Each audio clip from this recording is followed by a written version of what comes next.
हरे कृष्णा दोस्तों, रमा एकादशी व्रत से होती है सुख सौभाग्य समृद्धि में वृद्धि। तो जानते हैं ये कथा। 9 नवंबर 2023 को रमा एकादशी का व्रत रखा जाएगा। ये व्रत धन समृद्धि प्रदान करता है। इसके प्रताप से माँ लक्ष्मी की विशेष कृपा बरसती है। तो चलिए जानते हैं रमा एकादशी की पौराणिक कथा। रमा एकादशी के व्रत से व्यक्ति पाप से मुक्त होकर विष्णु लोक को जाता है। दिवाली से पहले आने वाली रमा एकादशी सुख सौभाग्य समृद्धि में वृद्धि का वरदान देती है। एकादशी के दिन श्री हरि विष्णु की पूजा का विधान है, लेकिन इस एकादशी के प्रताप से लक्ष्मी नारायण की विशेष कृपा बरसती है। आर्थिक तंगी से छुटकारा मिलता है। रमा एकादशी का व्रत कथा के बगैर अधूरा माना जाता है। इस साल रमा एकादशी 9 नवंबर 2023 दिन गुरुवार को है। पुराने काल में मुचुकुंद नाम का एक राजा राज्य करता था। वह बड़ा सत्यवादी तथा विष्णु भक्त था। उसका राज्य बिल्कुल निष्कंटक था। उसकी चंद्रभामा नाम की एक कन्या थी, जिसका विवाह उसने राजा का पुत्र शोभन से कर दिया। राजा मुचुकुंद एकादशी का व्रत बड़े ही नियम से करता था और उसके राज्य में सभी कठोरता से इस नियम का पालन करते थे। एक बार कार्तिक माह में राजकुमार शोभन अपनी ससुराल आया हुआ था। उस दौरान रमा एकादशी का व्रत आने वाला था।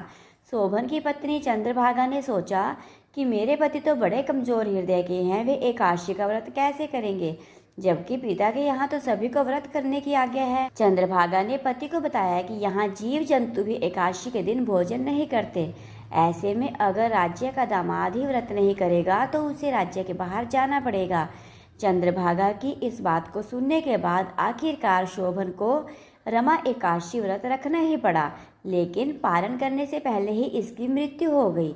इसके बाद चंद्रभागा अपने पिता के यहाँ ही रहने लगी। यहाँ रहकर ही पूजा पाठ और व्रत करती थी।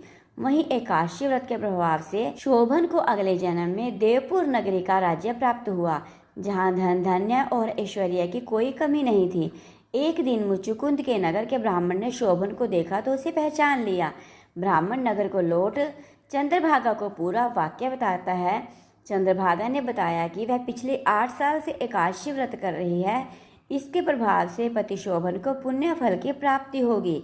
चंद्रभागा शोभन के पास जाती है और उसे एकादशी व्रत का समस्त पुण्य सौंप देती है।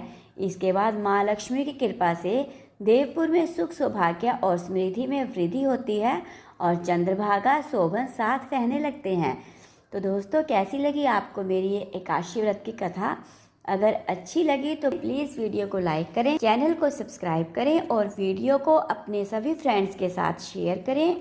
और एकादशी के दिन आपको पूरा दिन 16 माला जाप करना है। हरे कृष्ण कृष्ण कृष्ण हरे हरे, हरे राम राम राम हरे हरे। अपनी सामर्थ्य के अनुसार आप माला का जाप कर सकते हैं। चाहे तो आप 16 से अधिक भी कर सकते हैं, 16 से कम भी कर सकते हैं, लेकिन करिए जरूर। और कमेंट्स में भी इस महामंत्र को लिखना मत भूलिए।